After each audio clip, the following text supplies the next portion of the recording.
Good evening, everyone. Welcome to the West Yorkshire Football Show and our usual Monday night roundup. Delighted to say I am joined, as ever, by Gareth Walker, Stephen Downs, and making an appearance from the start, it's Stephen Brown. How are we? Are we well? Good. Yeah, Brownie's got not to do this you. evening, clearly. Yeah, I was looking down my list. I was like, I could actually get on tonight. Great. Just before we start, I do need to tell Brownie about something though, which I have kept to be live with. Yesterday, me and Chris play FIFA quite a lot, and unfortunately, yesterday it was the worst. It was the worst night of my entire life, Brownie, as I successfully won a title against Chris, but I had to do it with Leeds beating Spurs, and I was Leeds. I hated it. I didn't celebrate any of the goals. DCL scored about 4 goals. Hated it. Absolutely. See, I always knew deep down, Downsy, you had a soft spot for us. Hated it. Well, I couldn't score own goals because I'd have lost the title, you see. And I didn't want to give Chris like a pity title. How did you end up as Leeds? Because we randomised clubs over time. We randomed it. And anyway, enough of this nonsense. It's been a bloody big weekend of talking points for all our region sides, and that's what you have to start with. We'll start with Huddersfield Town, Downsy. And of course, look, it's been a pretty busy weekend for you. Obviously, we were on Saturday night after the news broke that that Lee Grant had been disposed of by Huddersfield Town. Obviously, you and the Town Talk lads were on last night as well with a bit more of an in-depth look at the situation. And here we are on the brink of Liam Manning's arrival, or so it seems at least. I'm just going to go through a couple of comments, actually, before we get started. Don't forget, you can get your likes on the channel, if you will. Get your comments in as well on all of our regions clubs. We will be talking Leeds and Bradford a little bit later on. B. Peel has said, afraid that he's not very excited about the potential of Liam Manning. He's expanded on that, saying that everyone's saying the same things. Very defensive, dull and boring.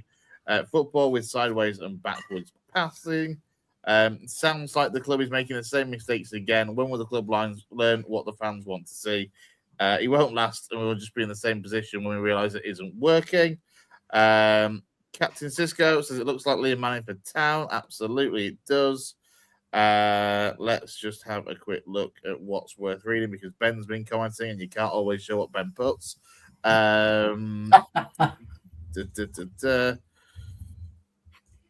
I mean, I think he's calling out this BP as being a Bristol City fan, but I'm not convinced that he is. And Jed says, take that smile off your face, Brownie, because obviously Leeds are in a very good position. Michael Bottomley saying good evening. Good evening to you as well, Michael. And the sporting journey as well. He says, hope we're all well. We are indeed. Thanks for joining us this evening.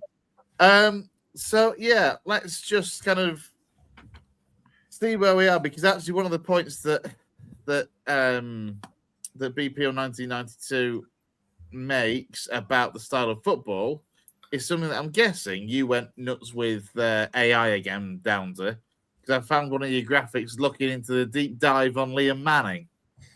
Yeah, but you also need to show the other one. So this is his record basically at clubs: MK Dons, Oxford, Bristol City, and Norwich. Yeah, his win percentage isn't bad at those. I'm surprised you've missed out his record at Lommel in Belgium, where he actually took a relegation threatened side to a promotion, I believe. Yeah. Well, I did. To be honest, when I did the AI, I did put those stats in, but then I thought it didn't really look as good. So, but yeah, his win percentage is decent, near enough 50%. The first 2 clubs, a little bit lower for Bristol City, where he arguably actually did the best job in getting them to the playoffs in 6th position. And then Norwich, obviously this season, it's not quite worked for him in terms of he got sacked with Norwich being second bottom. Both Norwich fans in particular are not very complimentary of Liam Manning. I don't know how much that has got to do with the fact that, you know, it's a bit of a mess of a squad there. They've been through plenty of managers, including obviously David Wagner recently. and that club's been on a bit of a downturn. I mean, they've slightly had an upturn since I'm going to Clement. say they've had quite the upturn in recent weeks, though. Since they got rid of Liam Manning, Philippe Clement's come in and done really well with them in terms of getting the results. Yeah, but I think you can't, sort of hide against the job that he actually, did with the 3 previous clubs before that. I think what Oxford and Bristol City fans are a bit miffed off at, really, is that he kind of jumped from job to job. So he did well at Oxford. He did, yeah. He did at MK2 Oxford as well, though. Yeah. So he's jumped out of jobs when actually he's been doing well there, and maybe that's been his issue. And maybe the fact that he's had this sort of humiliating spell at Norwich now might give him the ability to come to town and sort of rebuild his image, as it were. It's a bit of a random one for me. I mean, I said in the group chat, in fact, I'll give me 1 second whilst I tried to find my exact words, because I felt like I actually, unusually for me, summed things up in a reasonably quite useful way. Talk semi-centre. Well, you find that. Let me just show the other graphic. Go on then, because this is the one you got into like tactical analysis. This is amazing, by the way. The fact that I got AI to make this is unbelievable. Shut up, Jed. Oh, what? That's a tremendous comment from Jed. Jed was attacking me yesterday for my AI. Jed, just look at this graphic though, how good it looks. So basically, he plays normally a 3-4-2-1 or 3-4-3 system, or a 4-2-3-1 system, as you can see there. So it is very much he's quite fluid in his formations. He normally has his teams building up from the back, so not necessarily a long ball type of team. They do have a high press system. One of the things that Norwich didn't do very well was pressing from the front, and that's what let them down, really. And it meant that the opposition could get through them very easily. But he's a detailed planner, so he's very much in a sort of modern coach. I think he's not as much as what Lee Grant was in that, and is a little bit more personable. I mean, you couldn't get less personable, really. But so I mean, he's obviously structured approach to attacking, but he has a high intensity and adapts to the shape of the opposition. So that's a bit of a tactical analysis of his sort of time across football so far. But yeah, Chris, what was your comment? Yeah, the way I kind of looked at it earlier, and I'll stand by this, is I might well end up being wrong, but Liam Manning seems to me as a manager who'll help Huddersfield Town make the playoffs. And then if they don't go through the playoffs next year they'll finish in the playoffs. And then to be fair, Lou added next year they'll finish in the playoffs without Liam Manning. I mean, it does seem a little bit. It's not quite rinse and repeat, because to be fair to Liam Manning, he's got 200 odd games under his belt. But in terms of style of play and the approach to it, it isn't screaming a massive difference to what Lee Grant was trying to do. No, but the only thing I'd say is, listen, like if Liam Manning comes in and all right plays the same sort of way as what Lee Grant was, but it starts to work and he gets results and we start winning games, I ain't really fussed how we play, and I don't think a lot of other Town fans are. I think we just want to see wins on the board, the team having a go and trying to get results, and not, going to Stockport and praying for a point. So I think that needs to be, in whatever Liam Manning said, and we don't know if it definitely is Liam Manning, but it seems to be the case that it is. Cue the club making a statement tonight at 9 p.m. as soon as we've gone off air. Which then we will be back on to do a reaction live to Liam Manning being announced. But yeah, it's I just want to see. I just want somebody to say to him, if it is going to be him, look, all we want is a bit of get up and go and energy. I don't mind the style necessarily. I just want more structure to it. That's what Lee Grant was sort of battered by, the fact that you could literally sit there and watch it and not understand any of the structure that the players were playing to. Can I have a quick look at a couple of comments? BP again. But years of dull, boring football. There's been an opportunity for the club to make an exciting appointment to get the fans back on side with someone who wants to play on the front foot. Feels like it might be an opportunity missed, it seems. Jed says that he needed to lie down. I think you might have shown that one earlier with your You've shown AI that one. You don't need to show it again. I Chris. didn't know that one. I think Brownie did. Goals out at end of the show, I think. After all these graphics, I'm telling you. Oliver, who is, of course, our man in the Falkland Islands, but Town fan who was on Town Talk last night, he says Lehman Manning would be a good appointment, experienced in League One, and he has a chance to bounce back from the Norwich disaster. And he's also got a squad full of Ipswich alumni as well. And Ben says that he could be off to a great start with the fans. Should we beat Bradford on Saturday, the fans will really warm up to him, I'm sure. Yeah, I mean, to be fair to Oliver, he's really great on the podcast, but we had to give him a red card for saying Darren Ferguson should be in the job. So I think Darren Ferguson would be a better option than Liam Manning.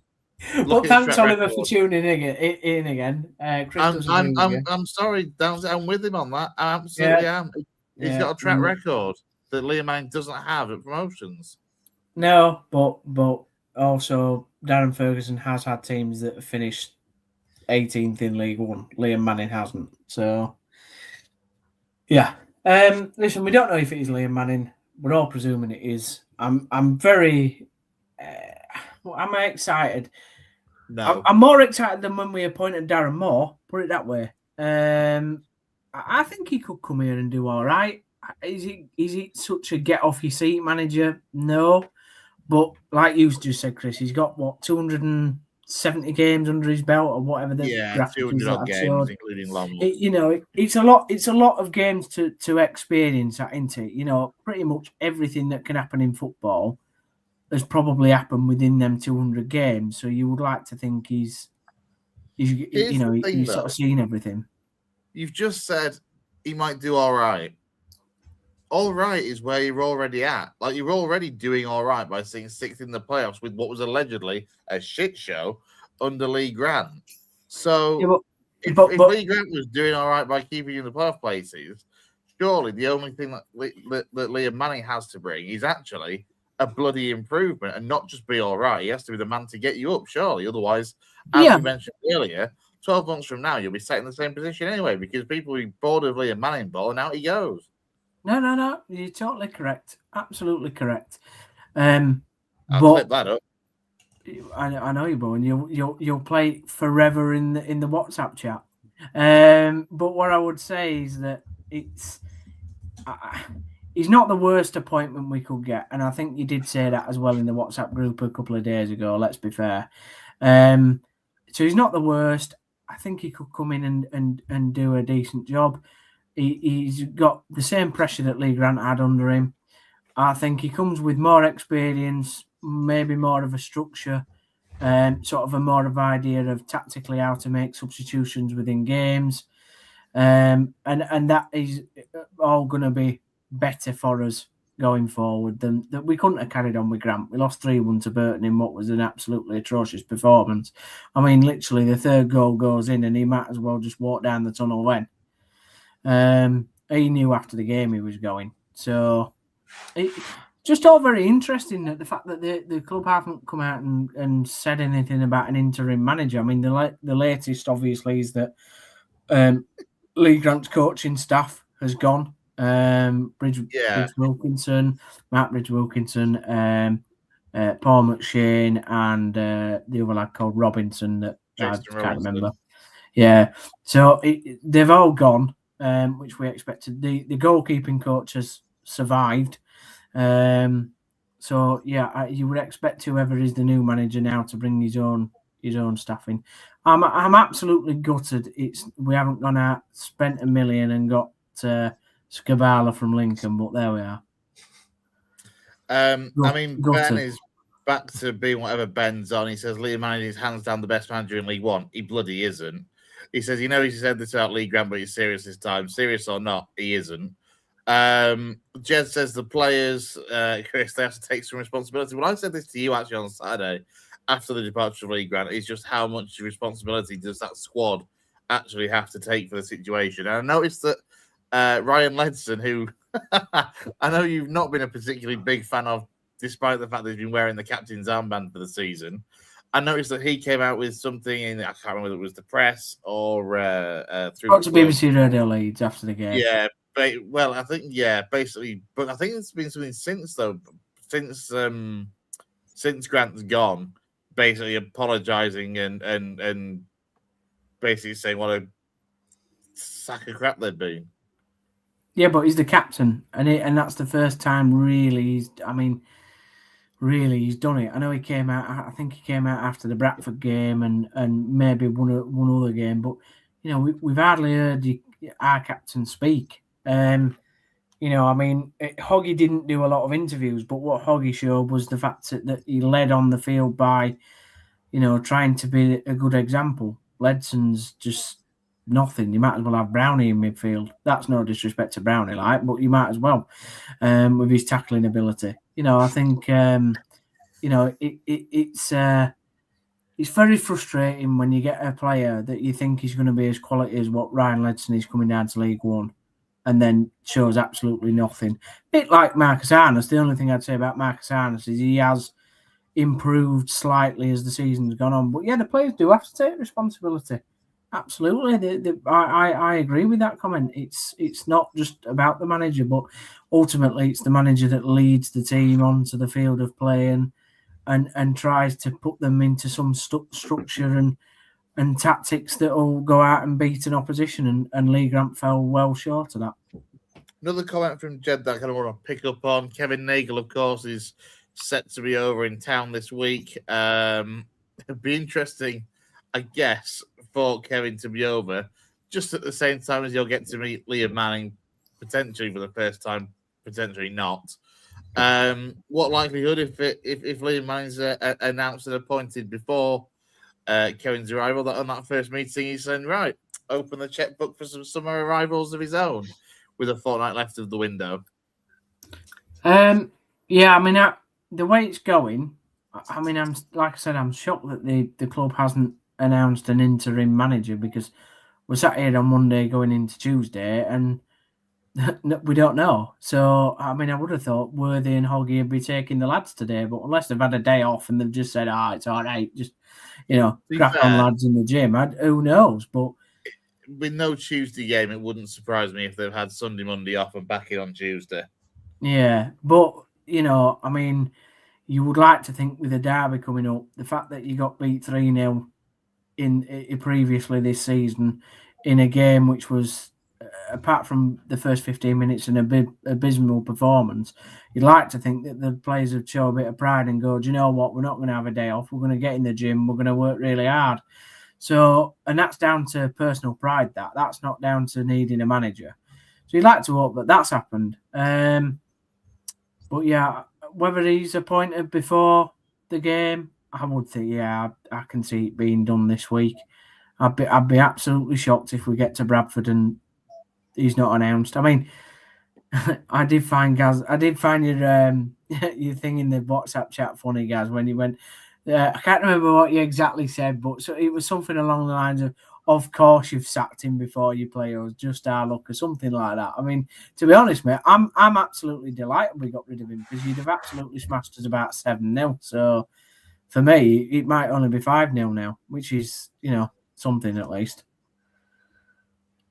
Yeah, well, you're going to get a new manager bounce, aren't you? That's what's going to happen. I think I said something along the lines of, couldn't you have kept on him for another week? Because the way you were talking about it was just, I'd have much rather have played you with Grant in charge and with a new manager in charge. And I suppose that's the same reason that you're happy that it's been made now and I'm not. So, new manager bounce, I think, will come on Saturday. And you've got the whole thing that, you don't know how much training he's going to... we City won't know now how you're going to set up at all, which we would have done previous. No, we might put Joe Lowe up top, centre back up top. That'd be quite a unique thing to do, wouldn't it? I just think I just think you're right, guys. It'll be difficult now for Alexander to maybe see how we're going to play. Be interesting to. The only thing with Worthy being in charge, you might be able to go back and see how Worthy played formation wise. But it's definitely thrown a spanner in the works for you lads. And listen, the crowd's going to be up for it now, even on a 12:30 kickoff. I think we're going to be really up for it going into the game. No to lose, really. I mean, yes, all right, we're sixth, but and we don't want to lose the derby, but it's kind of a free hit, really. I mean, it's either we get humiliated. Is it, though? Well, it's kind of because we either get smashed and we haven't really got a manager and we've had a bit of an upheaval week, or we win and it's absolutely fantastic pandemonium because we've won in the West Yorkshire Derby. So I don't really see it as not being a free hit, to be honest. It changes everything, doesn't it? Like, yeah, your atmosphere around the club's totally different. You've got players who are probably going to have a point to prove, whereas they were like, even if the new manager isn't in charge, he's going to be in the stands. So they've got to show something that they wouldn't have had to show under Lee Grant. So I just think it changes everything, to be honest with you, mate. And that's why I said what I said. Mm. Yeah, it's certainly going to make for an interesting derby come lunchtime on Saturday. As we said, and we've said over the course of the weekend, the fact there's no interim manager being announced, and then obviously the departure of the backroom staff that Lee Grant had today being confirmed, and again, even off the back of that, nothing to suggest who's taking charge for the week. It certainly suggests that give it 24, 48 hours, that will be announced, done, and somebody will be in the building. I mean, it's going to be Liam Manning, surely. But if it isn't Downsy, who's your number one pick if it isn't? Well, I mean, we spoke about this on live air and off air. I'd love Gary Rowett. I think Gary Rowett would be a great choice. But he's on none of the betting. I mean, whether that means that the bookies know something, he might be in Brazil on his holidays. Who knows? But I think Gary Rowett's the one for me. Tony Mowbray's been mentioned. It was interesting last night on Town Talk. There was plenty of people thinking Nigel Clough would be a good one to get. Yeah, I think it's kind of the names that are coming out are all experienced managers. They're not gambles. They're all people that have been there, kind of done it. Are going to go into the dressing room and demand a bit of respect. Does Liam Manning do that? I don't think he necessarily walks in the training room, saying you better listen to me. I demand respect, but he might get a bit more respect than what Lee Grant got. Yeah, the fact that he's been there, done it, and managed some games should hopefully be a good starting point for that one, I suppose. Obviously, Gaz and Steve, you are going to do a bit of a preview show over the course, I think later on in the week, aren't you, to look ahead to the derby on Saturday. But just touching on it very quickly, I get the impression, Gaz, that Downsy's possibly now slightly more optimistic about it than you probably are, actually, because of the whole new manager bounce likelihood. No, you can tell Downsy's demeanour's changed completely, hasn't it, in the space of 24 hours or whatever it's been. And fair play to him. Like, if that's what you've been after Grant out for a while, and you've got it, it's going to give everybody a lift. And I think that's what City have to come up against on Saturday. It's going to, like I say, it's going to changes the dynamic completely. You don't know. Players have a point to prove. Fans are up for it. Plans are in the ground where they might not have been before. Even if whoever's in charge, you're not quite sure how they're going to line up. So City have got it all to take on Saturday. And you know me, Chris, I'm never very optimistic at the best of times. So I was never going to be. I never ever make a prediction that City are going to win a game. But I am a lot less confident now than I was before the change of manager. I still think you'll beat us. The other thing is, Downsy, what I have to say is, you mentioned Mowbray. Ignore it. He's just playing the mind game. You mentioned Mowbray and Rowett. They're totally different managers to Liam Manning. So how do you wanted Mowbray or Rowett? How do you feel about Liam Manning because you wanted someone down that route? Yeah, I think, like I said before, guys, it's a case of he's got more experience than Lee Grant because of the games that he's managed. So I'd like to think that he's taken something from these 200 odd games and. He's coming to us with a bit of a point to prove because of what happened at Norwich. I would like to think that as well. A lot of Norwich fans are very, very down on him. And he's a Norwich lad as well. That's why he went there, isn't it? Yeah, well, it's his boyhood club. So I think he supported them from being a lad. So obviously that would have devastated him being sacked. I mean, the other thing about you have to take into context with Liam Manning, and it's hard to bring it up, but obviously he's been through some very personal trauma in the last year or year and a half. I can't remember exactly. 2024. Yeah, forgive me when it happened, but anyway, it's in the last 2 years. You know that's what happened there must have hit him unbelievably hard. That nobody can ever really understand unless you've been through it. Now, how that's affected him and his time in football, along with that, then it would be interesting to maybe see that how that psychologically has affected him. But I think it's hard just to judge him on his spell at Norwich. I think you have to look deeper into what he's done at, like I said, MK Dons, Oxford, and Bristol. So like I said, guys, I'm not really devastated that it is Liam Manning, but I'm not totally excited either. I think when I've been on here and we've appointed other managers, and probably out of all of us, you've got to do that with me the most. Like going back to Darren Moore, I said on here, I just wasn't convinced with Darren Moore. You can go back and watch the podcast that's 18 months back. But Longer than that, mate. You've been through 8 managers in nearly 4 years. Yeah. So there's 8 times Gaz has asked me this question. How do I feel about a new manager? I've probably given a bit of a different reaction to all of them. So we've got to get behind him. That's the thing. As a fan base, we have to get behind him. We've got to give him a chance, and just see where it takes us. Listen, it might work out. He might come to us and be, some managers just fit certain clubs, don't they? Like, it's got to go in for Alexander at City, hasn't it, Gaz? Do you know what I mean? It's some managers just fit clubs. And I said when you first appointed Alexander at City, it was a great appointment. I knew it'd work out at City. Yeah, I think the thing I would ask him really weren't so much how you feel about Liam Manning, but just the fact that you wanted a Rowett or a Mowbray type and you've got a different type. I think that was more. It's a big difference, isn't it? Yeah, it's a big difference. And I'm not saying like experience and I'm just so yeah. I mean, that's the reason why I want that type of manager, guys, because I want to stay away from as much as possible about as this sort of coaching manual type coach. I want somebody who works on emotion and pragmatism and knows kind of what they're doing and how to steer a side through a game. And that's why I want Rowett or Mowbray, because I think they're excellent at doing it. I want a man manager. I don't want an iPad manager. I want a man manager. That's what I want. Now, I watched Liam Manning's interview, by the way, of his last press conference at Norwich, and he had and he were on the brink of being sacked. And I think after that press conference, it came out at maybe an hour or two afterwards that he was sacked, I believe.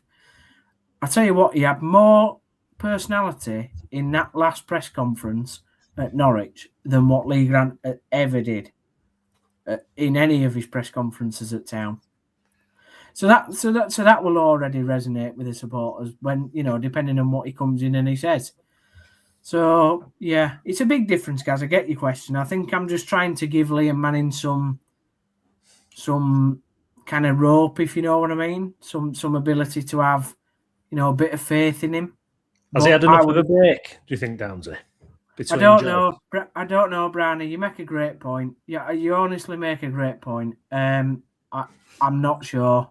I don't know. I tell you what, it's a really bruising kind of end to a job, especially if it was like his boyhood club and stuff. You just wondered, psychologically, if maybe a longer break, because this is not going to be low pressure, is it? He's going into a club where expectations are high, fans are unhappy. It's not going to be a walk in the park, is it, for him? He left Norwich, just for information's sakes, before you carry on. He left Norwich on the 8th of November. So you're talking, give or take, 3 months out of the game that he's had to. Yeah. I mean, I think you make a great point, Brownie. does he want to get back in so quick that not just because of the money, but because he wants to prove a point? Maybe that's a bit. I think he's got the way it ended at Bristol City was sour because he jumped from Bristol City to Norwich and kind of left them languishing above the relegation zone. He then gone to Norwich, his boyhood club. It's just not worked out at all there. He only had, I think, 17 games in charge. So has he got a bit of a point to prove, having to come down to a lower division? But the pressure at Norwich is massive because that club had a £55 million worth squad, and their fans expect them to be battling for playoffs, and they're in the relegation zone. He left them with second bottom. He's coming to town. There are caveats though in Norwich because there were issues ownership wise, financial wise over the course of the summer when he walked into the job. So there are some caveats that it's not like he walked into Norwich, was handed a £40 million transfer budget and stuffed it up completely. He wasn't handed a one of them probably marquee songs of the summer was Jovan McCalman from Lincoln, who to be fair has turned out all right. But if you're looking at £1 million man from League One as one of your key signings in the summer financial wise, it's not saying much. He has to shoe off Horn Lincoln into West Yorkshire football chat, doesn't he? Again, Chris, you make a good point. I think there are circumstances at Norwich why it didn't work. I also think, look at that squad at Norwich, and it's very much a hodgepodge of different managers, and that was very much like when Town came down. You look at the Town squad, and it goes back about 5 managers for, when we got relegated. So I just think it's a fresh start, him coming here for him. I mean, he's never been at a Northern club. And I don't think he's ever played for a Northern club, actually. I mean, I could be wrong. But, I was looking at this earlier and thinking he's a very southern bloke. Well, I say southern, like Midlands at the push. You class Norwich as the East Midlands, but on the whole, he's never been up north. I remember when Chris Powell came and we stuck a flat cap on him and made him try to speak with a Yorkshire accent, which was hilarious. I hope we don't really go down that gimmick route.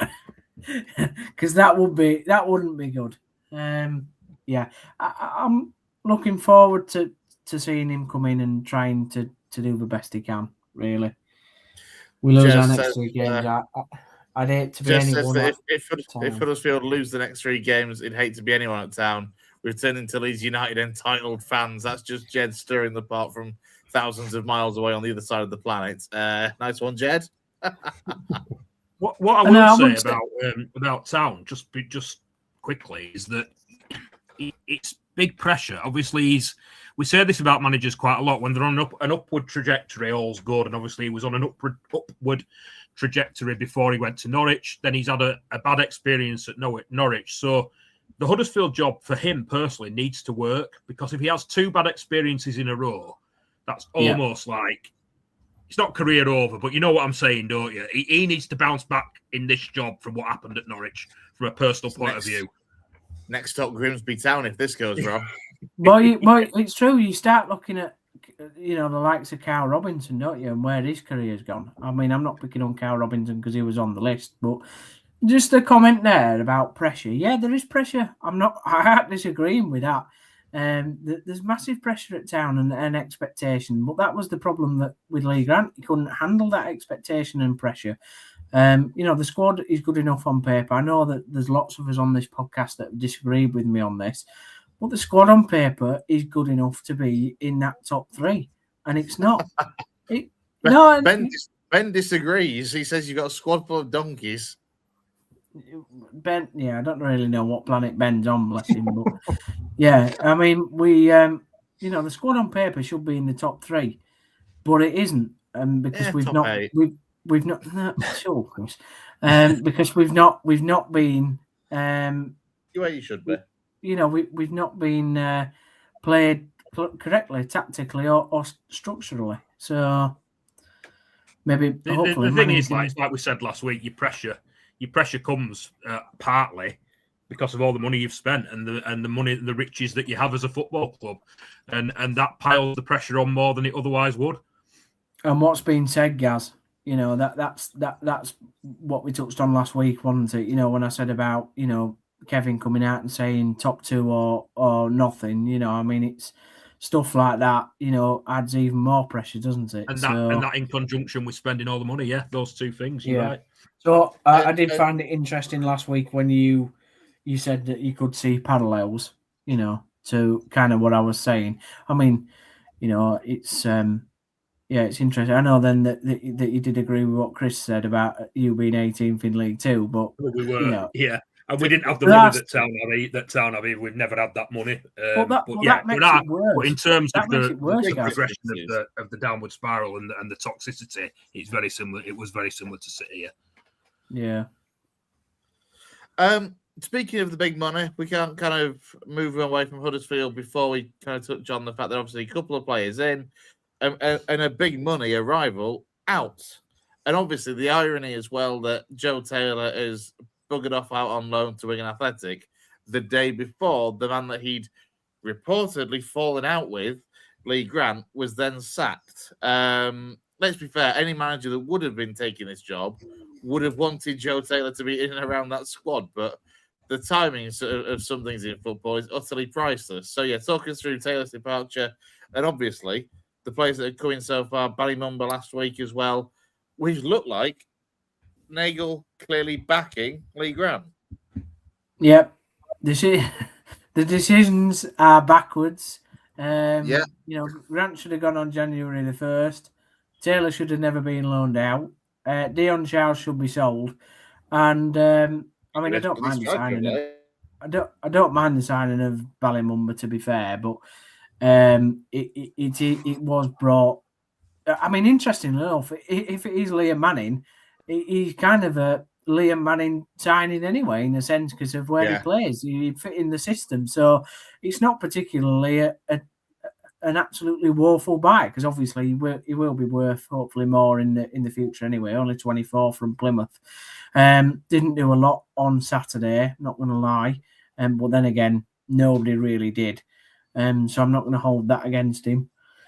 And then Jack Alnwick, keeper brought in, also for number 2 with Goodman going back to Palace. I mean, that made sense. I think Goodman wasn't getting the game time. Palace obviously are not happy that he's not got the game time, so he's now gone on loan to Barnsley, where he was straight into their number 1 position. Lee Grant had this absolutely. I mean, I've never seen a manager like it. He kept saying every week, "I've got 2 number 1s." You can't put both of them in goal, mate. Have you not learned how professional you were a goalkeeper? Have you not learned how football works? You can't have one goalkeeper in and then go, do you know what? Next week we'll switch it for somebody else. It doesn't work like that. So anyway, Jack Alnwick's come in as number 2. He was 3rd choice at Cardiff. I think he had a bit of a bust up at Cardiff. Pretty happy to come and sit on the bench at Town. Knows Lee Nichols. They've sort of known each other since they were teenagers. Played in the same academy, so for me that made total sense. And then the other weird one is Callum Humphreys coming in from Ipswich, literally because of Lee Grant. It just doesn't make any sense. Cameron Humphreys. I don't know where he got Callum from. Cameron Humphreys, but yeah, he came from Ipswich, and I just baffled. I mean, he looks a half decent player. Don't get me wrong. And we needed somebody because we sold Ben Wiles and Castledine's gone. I mean, we need somebody still to replace him. So it'll be interesting to see what Liam Manning, if it is Liam Manning, if he has any ideas of a number 10. But yeah, I mean, I just wondered how Cameron Humphreys is feeling right now. Yeah, for 1 minute you brought in somebody you'd worked with previously last season. The next minute, that man is out the door. It will be interesting to see. We'll leave it there with Huddersfield, and of course, you two, as I say, Gaz and Steve, will be doing a preview show later on the week. We're thinking Thursday. Keep an eye on our social media channels when that is scheduled, and join us for that one. Steve, any final things on Town? No, not really. Obviously, like I've just said about Joe Taylor going, it's just a bit mad. I wouldn't have done it. Me and Gaz have booked out a boxing hall for the preview on Thursday. Gaz is in the red corner or the maroon corner, and I'm in the old blue and white corner. He's in the claret corner. whatever, claret or maroon, whatever bloody colours Bradford City playing. So that'll be interesting when we start the whistle goes and the bell sounds. So yeah, I'm looking forward to it. Sorry, I'm just going to final on this most peculiar of ones. Chris Markham out. He's only been in the job 3 minutes. What? That must be banter. That can't be a proper comment. Believe me, I've been keeping an eye on the comments, and he's really not happy with Liam Manning's appointment. I've seen Brownie. I've seen Brownie typing while we've been talking. My burner account. Let's turn our attentions to Brownie then and to Leeds United. He's clarifying, by the way, that it is a joke that Chris Malcolm out. Leeds United then, you can be the happy, stress-free one on the show. Can you believe it? Who would have thought it? Who would have thought it? Yes. It's all very positive, isn't it? I can't believe it. I'm the only one. Just do this for you. There we go. Yeah. Look at that. There we go. I can't believe that Brownie's the one sat here. And actually, I thought that Farker would have been the first one to be sacked. But to be honest, he nearly didn't make the season, if we're being honest. Yeah. And that's one of the stories of the season, isn't it? How he's turned it around from that run of games that we had leading up to the Man City game. I think we'd lost 7 in 8 or something, or 7 in 9. And there were rumours going round that he was on the brink of losing his job. And then since then, we've lost 1 in 10. And, a few bits of luck here, we could be higher in the league as well. But we're heading in the right direction. It was an important win because all the teams at the bottom did well, really. Bournemouth, Forest, West Ham, particularly, picking up points. West Ham getting a great win at Spurs, who were a total basket case at the moment. So it was important that we won it. Absolutely vital that we won it and kept the gap. Another good performance. Another time where we've met a really good Premier League team. A team that had been in form. I think Fulham were 3rd in the form table coming to Elland Road, and we've really stifled them. Harry Wilson, who's their big danger man, didn't get a sniff all game, didn't hurt us at all. I've heard some fans saying about, I'd like to have seen it if Farker had been a bit more attack-minded, if we'd have started a couple more attacking players or tried to be on the front foot more. I disagree with that completely. I think it was the perfect game plan. I think, if you go all out in a game like that, you can be cut to ribbons. We saw that the last time we were in the Premier League. We need to be tight at the back. We need to keep things close. And second half, we really put us foot on the accelerator. It looked like it was going to peter out to a 0-0, but then Metcher finds a brilliant winner. We're just in a good moment. It's I think the last time we were in the Premier League, I think a lot of fans, myself included, we just got used to it being pretty awful in the Premier League and a bit of PTSD from it. And I think we're almost having to I think we're slowly coming around to the fact that we might actually be a decent team. It's all looking positive, mate. I can't complain. And I would if I could. I do. And this, I'm just a bit staggered. Like, this is, Gaz, help me out here. Is this the most positive we've ever heard, Brownie? It's just mad. It's a bit crazy, isn't it? We're living in a parallel universe. What is it, Brownie? Is it as simple as the change in formation that you've had, or is there other things at play as well? Well, there's a couple of things. Look, the form going up to that formation change, it wasn't good.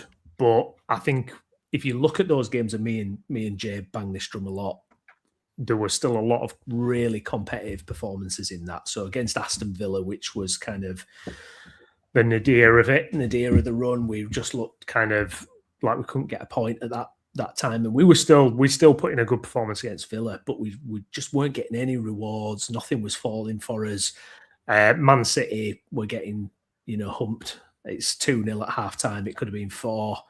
And then he's made this switch in tactics. I think apparently Dominic Calvert-Lewin gave a bit of a speech in the dressing room as well. He kind of rallied them a little bit. And it looks like one of those defining moments, but I do think we were better than what the run suggested prior to that. But no doubt, whatever it is, I don't know if it's the fact that we were able then to kind of, threaten Man City. We followed that up by beating Chelsea. It just feels like it's clicked. And And long may it continue. You know, we've had some big absences lately as well. You know, in we lost Beal and Stack before the game against Fulham. Two major players for us, probably top of the list of players you wouldn't want to lose right now. And yet we've found a way to win. So yeah, there's a lot of combination. I think Farke as well. I think there's got to be an appreciation there. You know, there's really got to be a kind of understanding that this guy has defied expectations, defied the odds. Like, you know, Steve was saying at the start, you know, we probably all thought he was going to be one of the first to be sacked, really. You know, and he's building a reputation for himself. You know, he's showing flexibility. They were chatting about this the other day, but he's showing a flexibility in his formation, his tactics, how he's using his squad that a lot of other managers are at the moment. I mean, you look at Amorim or, you know, whoever you want to look at, and, you know, being inflexible, you know, and Farke is definitely not that at the minute. He's, you know, it's different players coming in, you know, he's switching formations during games. He's getting his subs bang on at the minute. Long may it continue. I'll be honest, I've been really impressed. I mean, I hate to say it, and please don't clip this up, but yeah, I have been impressed, Brownie. I think he's kind of, because I think a lot of Leeds fans were at the stage where they kind of just wanted him gone, really, didn't they? If we're being honest. I don't think it was quite 50-50 split. I think it was more than that wanted him to go. I think you and Jay at one point were kind of out there as only the kind of ones that were trying to still back him, to be honest. But he's kind of shown how good he can be as a manager at Premier League level in terms of, like you said, that change of system, making it flow. And also, like, not being so rigid, like when you're coming up against an opposition. So, like, you played differently from West Ham to how you played against, say, Sunderland, or, you know, different types of opposition. I mean, to get the points that you did in December, I thought was absolutely outstanding, because I didn't think you'd get more than 5. No, absolutely. You know, we looked at that run thinking, you know, bloody hell. And we went into that month having lost 7 in 8 or whatever it was. And you're thinking, you know, how's this going to go? So, yeah, he's done amazing. I think, you know, as Leeds fans, we just need to have a bit of faith now and trust in him that he can get it right. Because if he keeps us up this season, he's hit every objective that was laid out in front of him. Yes, you could argue should have got us up the first season, but I think there's factors as to why that didn't happen, especially, you know, the first couple of months, you know, the mess that it was. And an Ipswich team that were just crazy outliers that season. It really should have been Leeds who picked them to promotion that season. Didn't happen. Came back, lost key players, and then got 100 points. Team that wins the league, and now he's proven in the Premier League with a squad that is limited, is, you would say, compared to other teams around it, not as talented. And a squad that was left short, really, in attacking areas. And he's made do. He's found a way to make it work. So, yeah, full credit to Farke. I just hope it continues. I hope that I think he's got 1 year left on his contract. Me, personally, I think if he keeps us up, he absolutely guides us into that 4th season, and we see what he can do, see where he can develop as hopefully the squad improves. I mean, I'm just going to bring that table back up to look at where you are now. Obviously, Bournemouth and Brighton is the Monday Night Football, half an hour gone, and Bournemouth have just been awarded a penalty. But all in all, I mean, you look at that and you know, the right result tonight potentially, you know, would have had you 3 points off 12th. Yeah, and it's just crazy. And obviously with West Ham, even I didn't expect. I know Spurs are Spurs, but even I didn't expect West Ham to go to Spurs and get the result of the weekend. And if what should have happened, you know, Spurs would have beaten West Ham there, you'd have been so comfortable below you as well. Yeah, it's just turning out to be, as you say, certainly a season beyond expectations, to say the least, Brownie. Yeah, I mean, what do you guys think of Farke now? I mean, you guys probably thought, yeah, he would probably be one of the first to go. I know you, Chris, you thought maybe Leeds should have made a change in the summer, didn't you? But I mean, what do you think? I mean, is it surprising for you guys as well how well he's doing? Yes. I think it's a simple answer. Bournemouth have just scored that penalty, by the way, so they're 1-0 up. But yeah, I think I just didn't see it. I didn't see this turnaround. No, like everything up to that Manchester City game is along the lines of what we expected. To be fair, desperately trying to pull a result out of your ass from somewhere and failing to do so, and then the turnaround has just been absolutely staggering. To be fair to him, and as you say, he's gone from being the man that you expected to go first in, certainly across our region,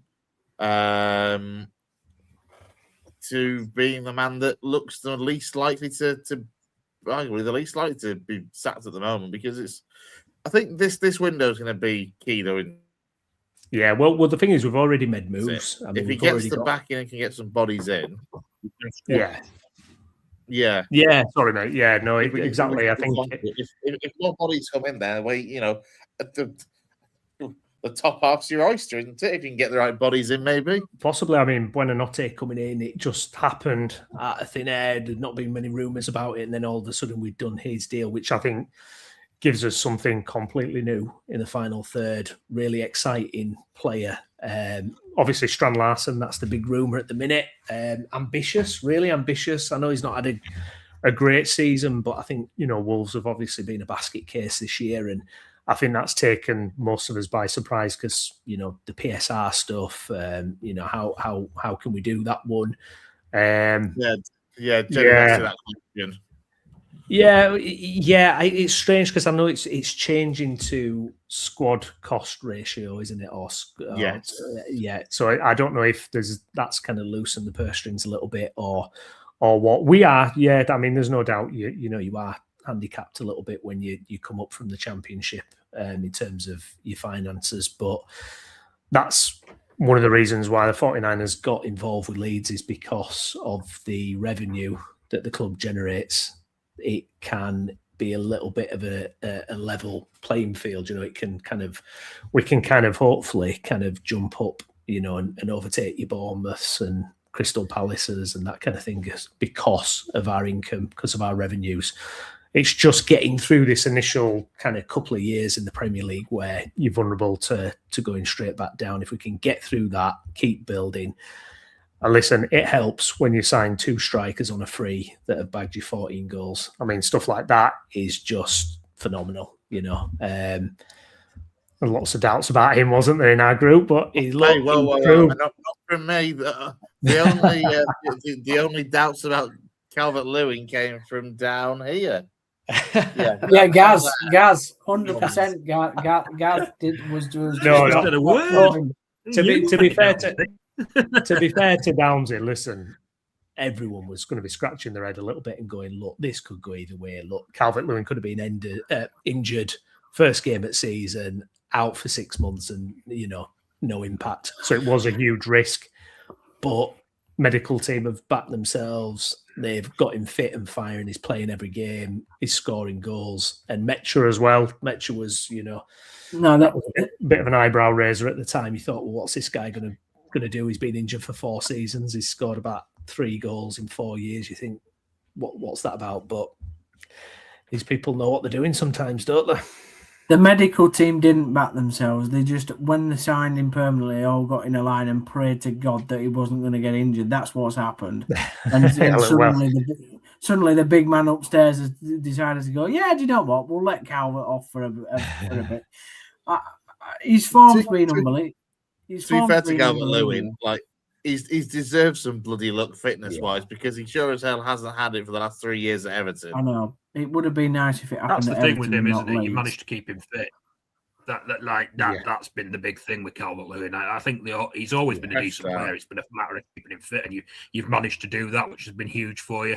Personally, I'm just pleased for Farker on a personal level because, as we've talked about on here before, and I'm sure lots of other people have as well, the narrative was laid out well before when he took charge of Leeds that he'd get you up and then he'd be sacked because he ain't good enough for the Premiership. That's what he did at Norwich. So the fact that he's proven people differently, I'm quite pleased for him on a personal level. Yeah, 100%. And this is what I find frustrating, especially I think in the content creator space and generally social media is, it's like I watched a few content creators after the Leeds Fulham game, and there's always still that negativity there, or we should have done this, we should have done that, and I'm thinking, look, we just won the game. Do you know what I mean? It's like, how can you turn around and criticize it? It's nothing's going to be perfect, but I still think there's a section of Leeds fans out there that are kind of still waiting to pull the plug on him somewhat, even if it's kind of just in the back of their mind. And I even if he keeps us up this year, in the summer there will be a section of Leeds fans that want us to replace him with someone else. Whereas I think if he keeps us up this summer, listen, I think he should get that 4th season and see where we go from there. Yeah, I'm with you. Yeah, I agree, Brown. No, I agree as well. I mean, I think Larsson's going to be a great buy for you. I don't know what you're paying for him, but I think he's going to be a really good. I just can't see us doing it though. I still can't see us doing it. But... Like, has a bid gone in yet? For example, we've inquired apparently, so we're waiting to see what Wolves say to the inquiry. We've still got Piru, kind of. We don't know what's happening with him. There seems to be some offers coming in for him. Yeah, Celtic is an interesting one, given that obviously both yourselves, given that yourselves and the 49ers other club Rangers. Never a chance of it happening. Surely, I mean, given Rangers' need for a striker as well, surely it's easy to cook the books somehow and sell into your own your other club for 20 mil or something. Don't you think though this is a major problem with like multi-club ownership and these kind of? You've only got to look at bloody Strasbourg, Chelsea, and all that sort of things. And like we should have, if Celtic came in, we've refused their offer because apparently it's a loan. But if Celtic came in with the transfer value we have of Peru, we should be able to go, yes, we want to sell him. Yeah, we don't care what happens to Rangers. But it feels like, oh no, we're not going to do that because Rangers fans will be unhappy. It's like and this is where the multi-club stuff. I just think it stinks, to be honest. Yeah, I'm not saying we are directly a multi-club, but I think we shouldn't have to be worried about who we're selling our players to.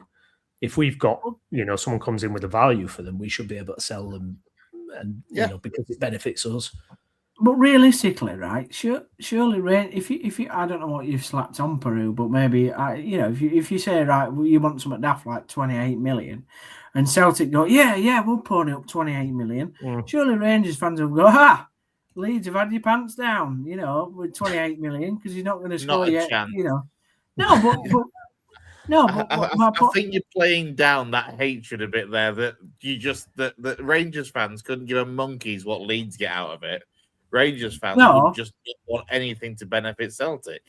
Yeah, but what I'm saying is, my point is that Leeds will have made Celtic far overpay for a player that realistically is worth 15 million. Doesn't make a bit of difference though. If Joel Pirou then goes and scores 15 goals in the second half of the season, wins Celtic the title, Rangers fans will hit the fucking roof. Understandably, the F-bombs come out. That means the show now has not made any money. Cheers, Christopher. This is the ridiculous thing, though. It's like, why there shouldn't be a consideration. I don't like this. Like you're saying, Chris, with Strasbourg and Chelsea. I mean, it's like Strasbourg aren't even a thing, isn't it? It's like, we're just your manager. That's it. Just to feed them for players as well. It's like they've got Emmanuel Onega. He's already he's been at Strasbourg a year or two, but in the summer they already signed a transfer for him to come to Chelsea next summer, and that was a year in advance. Brownie. Go on, Gav. Sorry. That thing about Strasbourg losing the last couple of matches of the season, which stopped them getting in a European competition, which then meant that Chelsea could get in that European competition.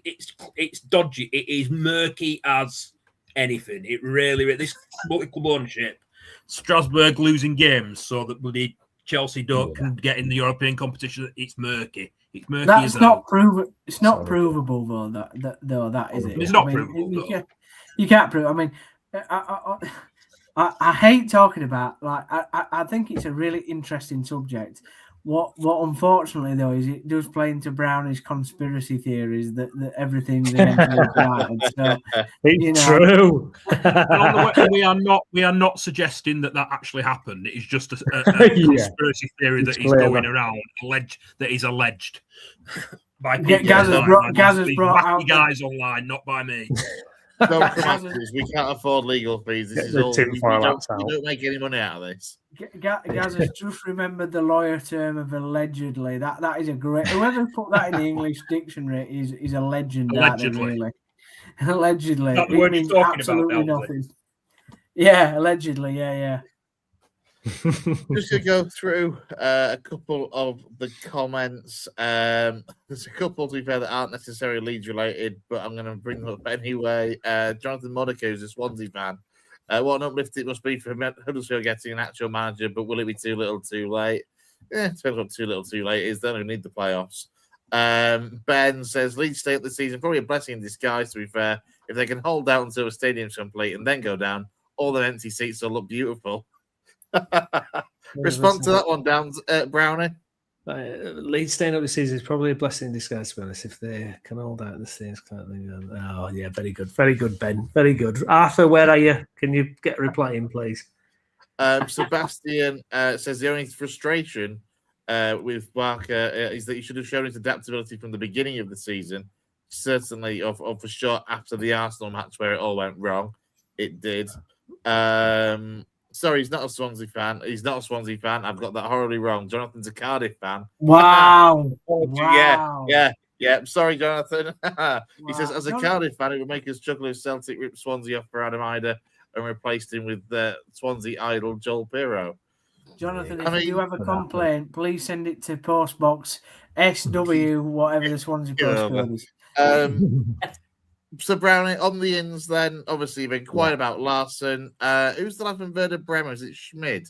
Oh, sorry. Yeah. Is he at Werder Bremen, but he's now at Toulouse, if it's the lad that I'm thinking of? No. So he's still there. He's Romano Schmid. 25, attacking midfielder. It's funny, actually. When you watch the little highlights package, he kind of has a similar kind of vibe as Florian Wirtz, actually. Obviously not on that scale, but the way he moves and the way he looks on the pitch is that kind of player. I don't think it's going to happen, though. I think the local journals are saying that this is almost like old information. If we hadn't signed Buonanotte, we might have done a deal like that. But with Buonanotte coming in, it looks as if that might not happen. But, I mean, Fabrizio Romano was all over it. Florian Petterberg was as well. Apart from that, I don't know if anything else is happening. We might be looking at centre-back. This time last week, I was talking when Jay was on. We were talking about Danilo Durkee from Union Berlin, but that seems to have all gone a little bit quiet because, at the time, that looked like, if it happened, a £15 million bargain, to be honest. Yeah, I just wonder if we might still do something there, because Farke did mention in his post-match press conference that if Biol is out for longer than they think, they may still do something there. So that's one to watch, which will be a great signing. Obviously, he's going to be on a free in the summer, but we might need to get him in a bit sooner. Do you just go and get it done? We'll wait and see. Finally, you love that term, don't you? Get it done. You love that term, don't you? Get it done. It's normally Jay. Jay's always get it done. Get it done. Final thing then, I guess, for Leeds. It's a bit of an advanced look ahead, really, because obviously it's Monday Night Football for you guys next weekend. Everton away at the Hill Dickinson Stadium. Everton has started off the season all right at home, but recently the home form has been pouring. It's the away form that's been doing the business for Everton. So I can't imagine you'll be too concerned and you'll feel you'll have to go to the Hill Dickinson Stadium and get something. Yeah, it could be a good opportunity, actually. Fantastic win against Villa yesterday for them, but you bang on, they've struggled at home. They seem better when it's kind of, counter-attacking and the emphasis isn't on them to kind of be the attacking force in a game. So that could work in our favour. I think if we get Stack back, I'd like to see him back for that game. We can hopefully, go out there and do it. But yeah, it's not a bad one that for us. I don't think. I think they're struggling a bit with the home form, so hopefully it'll be a good opportunity for us. Yeah, absolutely. It's a good chance. It's a good chance, is that, isn't it, Browner? Yeah, to get some points on the board. Yeah, I think so. They're all right at Everton, but it's not. You're not incapable of getting. It's the away form that's been the great thing for Everton. They've won the most away games since they had, I think 10 away, 11, 10 or 11 anyway. DCL back at Everton, written in the stars, surely. Well, I just want also. It's next Monday, you said, Chris. Is that right? It is, yes. Next month, so watch along then. Brownie and Jay's doing a watch along then, yeah? Yeah, we're all involved. Not a chance. We'll get Liam. Lee can do Brownie, you're gonna have to grow some balls at some time and do a watch along. Are you joking? It will never happen on this channel. Why? Leeds United would actually bring in some views, likes, and follows. You pillock. No, never, absolutely. It's just chicken shit crying on TV. That's all. You don't want that meme. You know that lad in the when you played Watford in 2005. Exactly. That's what happens. It's done. Yeah, but we can just do that AI. We've got AI now, Browner. Everton played really well yesterday. I know they were away, like Chris says, and their away form's better than the home form, but they actually played really well yesterday. I watched that game. Yeah, they did. Just on Wolves, how bad a business is that with Strand Larsen? Like, what they could have had for him in the summer? And then he's obviously signed this new contract where they'll have paid him a load of massive signing on fee, increase in wages. Then he's been terrible. He's out of the team, and they're going to end up selling him for a lot less than they would have got for him in the summer. The thing is, it's one of those you can't predict the future. And when he got that new contract, that was to keep him tied down with the aim of Wolves certainly staying up and not being in the mire that they're in now, I guess. They couldn't sell him after selling Cunha and no, that's the other thing as well. If they couldn't sell another big one. More on, yeah. But because he signed that new contract, the club's actually in the driving seat. But the club. I think he's got a release clause. Yeah, he'll have a release clause if they go down. So which will be a relegation release clause allegedly, and that's just down. Well, no, it's just common sense. Like a lot of players request release clauses in. No, but it's just daft, like Gaz said. If they could have sold him for 60 million in the summer, didn't, and then his release clause is, I don't know, 34 million or whatever. You can't predict the future, can you? You can't though. Yeah, like you can't sell him. Oh, you can't sell him for 60 million after letting Cunha go and the other lad, and you can't then expect to be as shit as you're doing now, and therefore that relegation release clause becomes more likelihood. Like if you can't predict that you're going to be in the mire that they're in now with that, like they're expecting to be Chris, 15. Nobody expected Wolves to stay up. The only club that everybody had going down below Wolves was Brentford, and Andrews has done an unbelievable job. No, but Wolves will not predict. I didn't think Wolves would go down. No, I didn't either. What were your bottom threes? And more the three promoted clubs. Yeah, and more to okay, that's fair. To the point, though, Downsy, Wolves handing out sorting out, trying to look after their own best interests, wouldn't have expected them to be in a position of going down, regardless of what people thought. As a football club, you're not looking at thinking, well, we're going to go down anyway. Let's sell him now for 60 million and make the season 10 times higher than it could be. They're expecting him to have a good season off the back. Bearing in mind that he'd only just joined permanently with that contract in the summer because he was on loan last season as well. Like, that squad's not good enough to stay up. Oh my God. But they didn't know that in the fucking summer. Because you can't predict the future.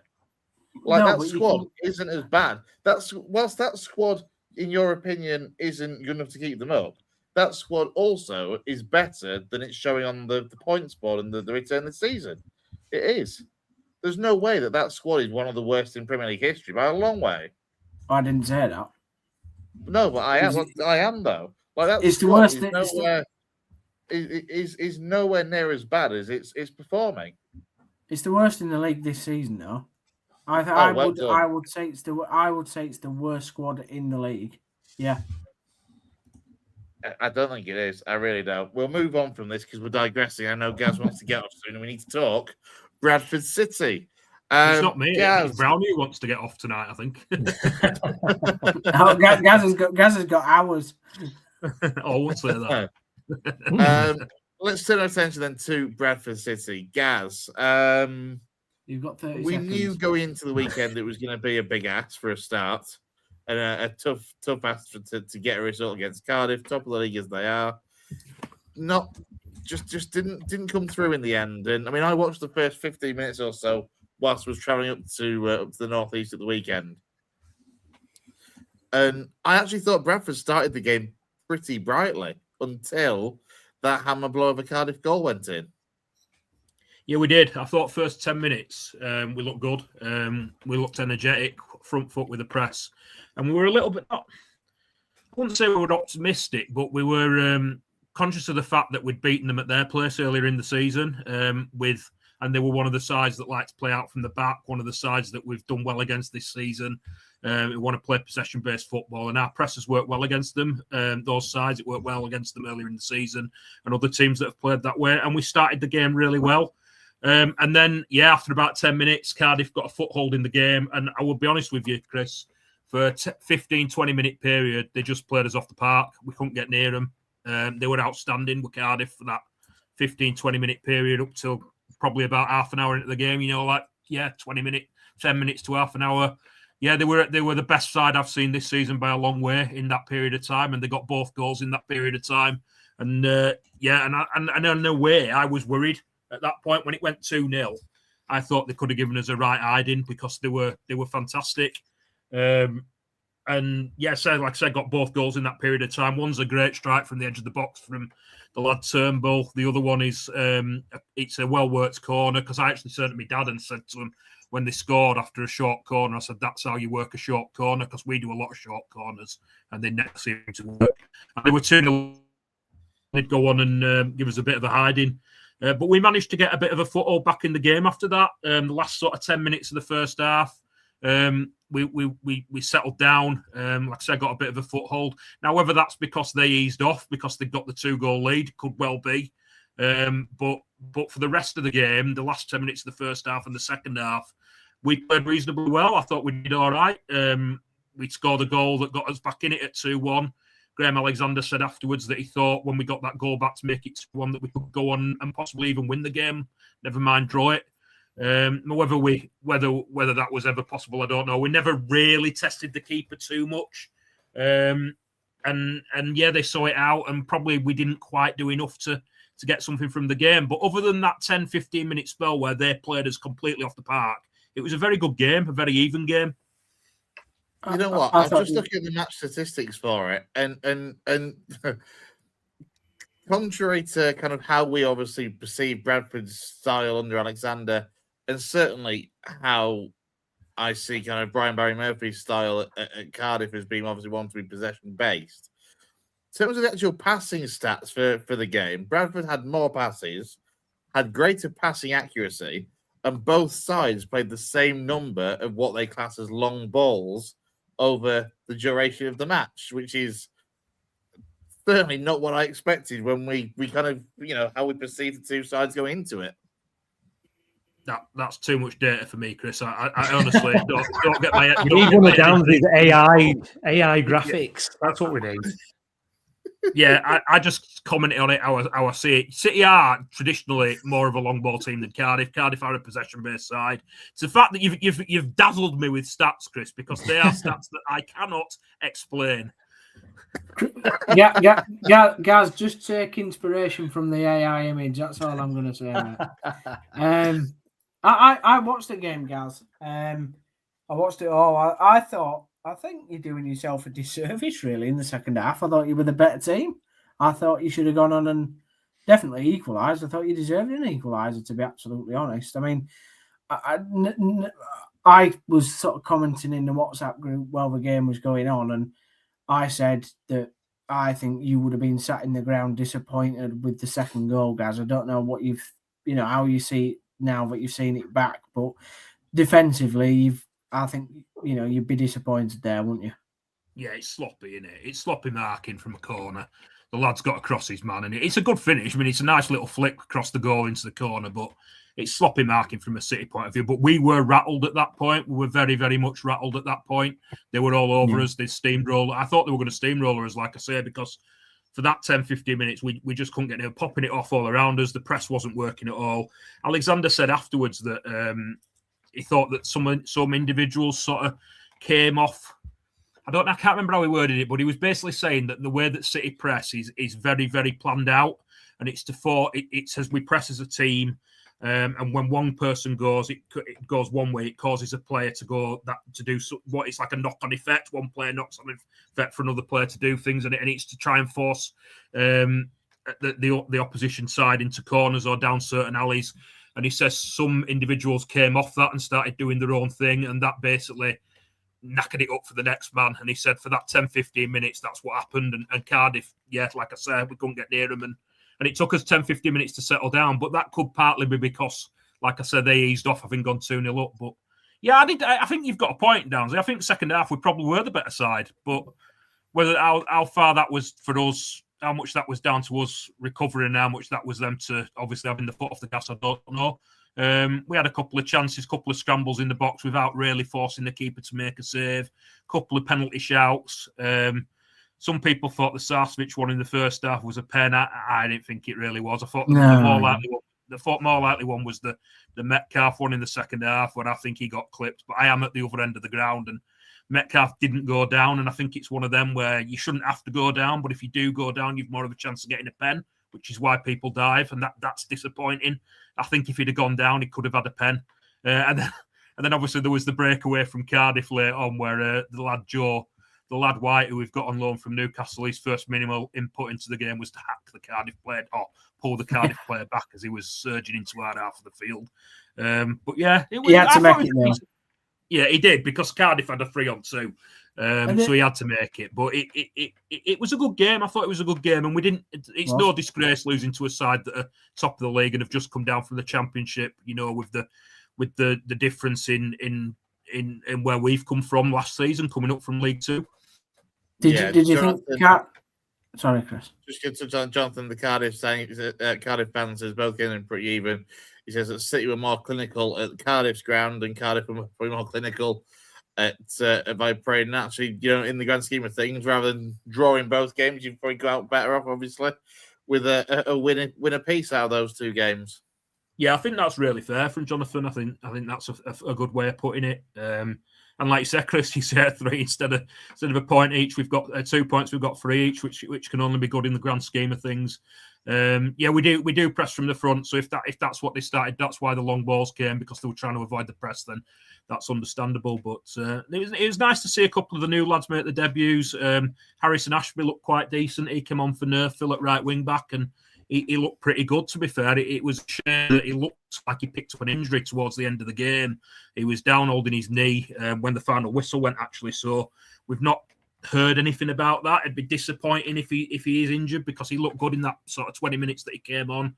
And then we had Sibley came on at half-time for Tyreek Wright over on the left, and the lad White came on the right-hand side attacking. And I thought they both did all right. Sibley looked a bit rusty. You can tell he's not played a lot of football. He got into some good positions, but he looked rusty on the ball. Hopefully that improves with time, because he has got championship pedigree. But yeah, I'm not too disheartened. We've got this run that we're in right now. We had Cardiff Saturday. We've got Town this Saturday coming. Then we've got Lincoln on the Tuesday, and then we've got Doncaster on the Saturday after that, and we always struggle against Doncaster. They seem to be like a bogey side. So these 4 games, it's disappointing to get off to a losing start. We need to sort of make sure we don't head into a run where we don't pick up a lot of points, because the season could easily turn if we don't pick up many points from these 4. Do you think? Do you think Cardiff deserved a penalty, Gaz? When one of their lads got, I can't remember who your player was, but he sort of blocked him off. I don't know if you know the incident I'm on about. I thought that could have been. You know what? I can't remember the incident. Which end of the ground were it at? Were it at the Cop or the? No, it was at the other end. It was in the first half, and Cardiff player ran into the box, and then he just got absolutely blocked off. But I thought that I did think you made a good point with Metcalf. Definitely. I mean, the only other thing that I noticed, and I don't know whether you want to comment on this, but I thought Sibley were really good when he came on. Thought he ran around and were active, but I didn't think Humphreys did a lot. I expected a bit more from him. Yeah, it's back to that old argument that a lot of people think he's better off the left, and Graham Alexander is absolutely adamant that he's a number 9, and it is a huge argument for debate. Why did he play? Why did he play Sibley on the left then and Humphreys up front when it should be the other way? No, Sibley's not a striker. Sibley's an attacking midfielder. Yeah, he's a midfielder, isn't he? You don't think he could do a job up there rather than Humphreys? Absolutely not. Humphreys is more of a striker than Sibley will ever be, because Humphreys has played through the middle. Like, he had a decent spell at Rochdale in his younger days as a striker. Sibley's always been an attacking midfielder. I think mainly central, but Graham Alexander thinks that he can play off that left-hand side. Come on, Downsy. After all the criticism of Lee Grant playing players out of position, look at you and the nonsense you're coming out with now. No, because I think that Bradford are missing a trick playing Humphreys on the left. That's why I asked. I know Gaz has brought it up quite a few times before, but I didn't think he was very effective when he came on. That was just my only other thing that I noticed. The discussion in the City fan base, particularly since Andy Cook's gone, is that we are in desperate need of a number 9. But everybody knows that. Now we're being linked with Ethan Wheatley from Man United, who was on loan at Northampton earlier in the season, and they've recalled him and said that they're going to try and send him to someone towards the top end of League One. People are saying that it's us, but he's injured at the moment, and I think that's why the deal's not been announced. He's recovering from injury. Also, he's not somebody that scores a lot of goals. He's not. I think he got 3 for Northampton earlier in that. He's not an Andy Cook replacement for me. The thing is, like, if you've got if Graham Alexander is absolutely adamant that Stephen Humphreys is a number 9. So if you're going to bring in another striker, that means that Humphreys probably ain't going to play. It's a difficult one. I just think you've taken a lot of goals out of this. I know Cook was injured for a long time, but from what I saw of him this season, we talked about this to death, didn't we, last week, about whether he could have still done a job. And I just think it's a terrible decision if you don't bring in a striker who can score you 10 goals between now and the end of the season. I think it just looks really bad from a club point of view. Yeah, Wheatley's definitely not a Cook type player at all. Ben's got a proposition for you, though, Gaz. I saw that. Bobby Poynton's up on record at Innis saying he doesn't really like Huddersfield Town, so I don't think that's true, isn't it? I think Gaz, though, you make a great point, and I think you'll probably make it, won't you, throughout the rest of the season, that probably that game on Saturday would have suited Cook coming on, just causing a bit of chaos up there with the Cardiff centre backs. I think that would have been a really good option to bring on. Yeah, that's the point I were making last week. We've said it. There were 7 games before Cook left. There were 7 games where he wasn't in the matchday squad, and City fans would have said in most of those games, or in definitely at least half of those games, Cookie could have done a job for us today as a sub. So we're going to be saying that between now and the end of the season, especially if we don't bring in a striker that can do that for us. Yeah. Looking ahead, then, as you say, Gaz, this tricky little run continues, obviously, with the derby on Saturday, and then it's a more friendly rivalry on Tuesday night. Me and Gaz are buds. We're having a boxing match on Thursday, but we're buds. We got through the other game all right, didn't we, Downsy? I think Brownie hosted the pod for that one, and we got through it all right. Yeah. No, yeah, you're right. Go on, mate.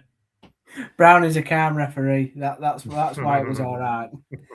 Yeah, I took my Leeds. It is a tough run of games. Yeah, Cardiff obviously top of the league. Huddersfield, Derby, bit of a rivalry there over the years. And obviously, like I mentioned before, when we're talking about Huddersfield, it's the complexion of that game has now changed completely with the managerial change and all the uncertainty that brings from a Bradford City point of view. Graham Alexander has said previously that he doesn't tend to do too much analysis on what the other team does. He prefers it to focus on what we can do. So we're probably not going to change regardless. There's the Lincoln game, as it stands at the moment, like you say, it's second against third, and like you say, it's more of a friendly rivalry, that, Chris. Yeah. So that's something. But it's 3 tough games, followed by a 4th tough one with Doncaster, because, like I say, our record against Doncaster in recent years is poor. Grant McCann seems to have the wool over Graham Alexander in recent games, especially. And even after that, we've got Luton away, which obviously is a test in itself, given that they've just come down from the Championship. Lincoln went there, and I think you were 2-0 up, weren't you, Chris, and drew 2-2? Yeah, before half time as well. We were 2-0 up, thinking about first 25 minutes. And then they pegged us back to 2-2 before half time. So then their one ruled out as well for a nasty foul on the goalkeeper. Me and Chris were talking about this before we went live. I don't know if any of you lads have seen it, but a cross comes in. So it's a Luton cross into the box that Lincoln are defending. And the Lincoln goalkeeper jumps up and punches himself in the chest. The goal goes, the Luton lad scores, and then it gets disallowed for a foul on the keeper. Wow. Wow. Horrible foul. Nasty. Can I just say, the sort of thing you don't want to see in the game. I really hope all of you end up in the playoffs. Can you? Now, that is the watch along. That is the watch along playoff. Is it? Is it, Brownie? Amazing. That would be amazing. All 3 of you. Can you imagine? God. Good Lord. How would we Please happen. Please happen. I'll settle for second, thanks, and just leave third versus 6th in Town versus Bradford. Yeah, I'll be honest, Brownie. I'd be the most relaxed because at least Town have got a semi-decent playoff campaign. You know, I was just about to say that Town's record in the playoffs is a lot better than City's. I don't know what Lincoln's is like, but Town's is really good compared to City's. Effing dreadful. So what we're saying is, if that happens, that Town are going to go up then, yeah? Yeah, because in my lifetime alone, we had 5 consecutive seasons of making the playoffs in League Two between 2000 and I think it was like 2003 and 2008 or something like that, where we finished in the playoffs every time, had 3 semis and 2 finals and didn't go up. And then we had a League Two semi-final at Exeter under Danny Cowley, which we lost. Season after, we went up automatically. And then we had the League One playoff final in the COVID year against Blackpool when we went 1-0 up after a minute and lost 2-1 to Blackpool. So, yeah, absolutely sudden shocking in my lifetime is Lincoln record. 7 failed playoffs. And that's only since 2002. Ours isn't quite as bad as that, but we're about 50-50, whereas I know that Town have a really good record. If Town do make the playoffs, though, Ben's got the perfect antidote. We can just bring John Moss out of retirement for a League One playoff final, and that way, Town don't go up. Happy days. I still find it mad, though, that this statistic is that Town in the last 4 times that Town have gone up through the playoffs, they've ended the regular season on 81 points. I find that absolutely an amazing stat. The fact that is that what you finished on then before Andy Booth scored that offside goal in 2004? Yeah, Chris. Get your little VAR computer out. Let's take it back 20 years. Yes, Jonathan, that is exactly what I'm saying, by the way. We need to hold on to second for dear bloody life. The fact that you opened that comment, Downsy, by saying the last 4 times that we went up in the playoffs. I mean, bloody hell. There's only you in this chat that can say that when you've got a Leeds fan, a Lincoln fan, and a Bradford fan. The last 4 times that we went up in the play. That tells you all you need to know about our 3 teams ending in the playoffs, lads. Yeah, we've lost in the playoffs 2022, 2010, and 2011. And yeah, that's it. I believe. Well, there we go. I just want to point out. Sorry, go on, Chris. No, go on, Gaz. I was about to just end it on that cheerful bloody note from Downsy, but go on. I'm just prepared to end it on. I'm just going to say what I say every week about City. We're overachieving this season. The longer we can stay on up there, the better.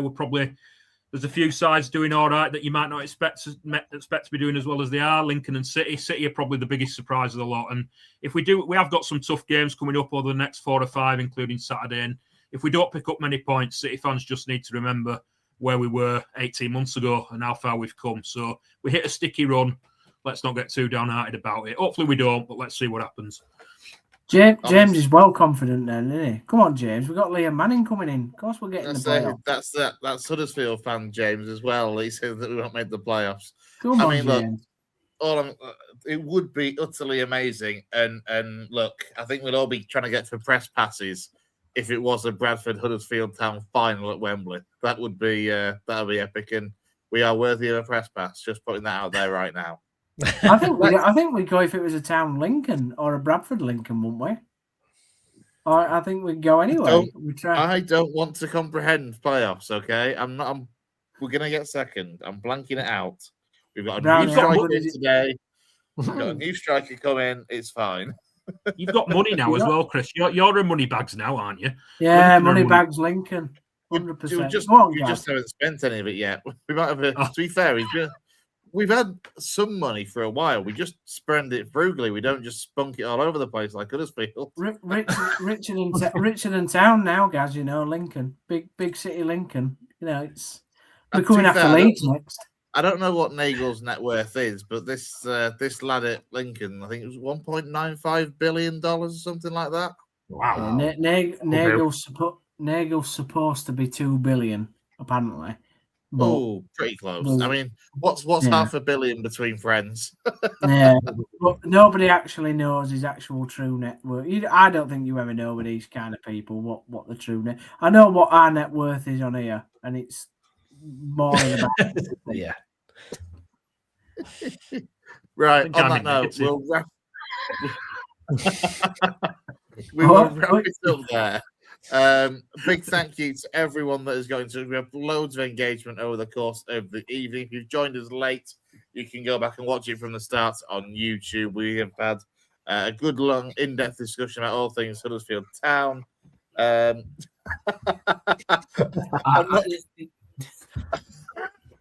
Sometimes, Jed, you put these comments here. I don't think anybody knows what to say to him, mate. To be honest, it sounds like a very dangerous route to go down of a bloke in Bangkok. So we'll let Brownie be our discussions on this side of the pond for that negotiation.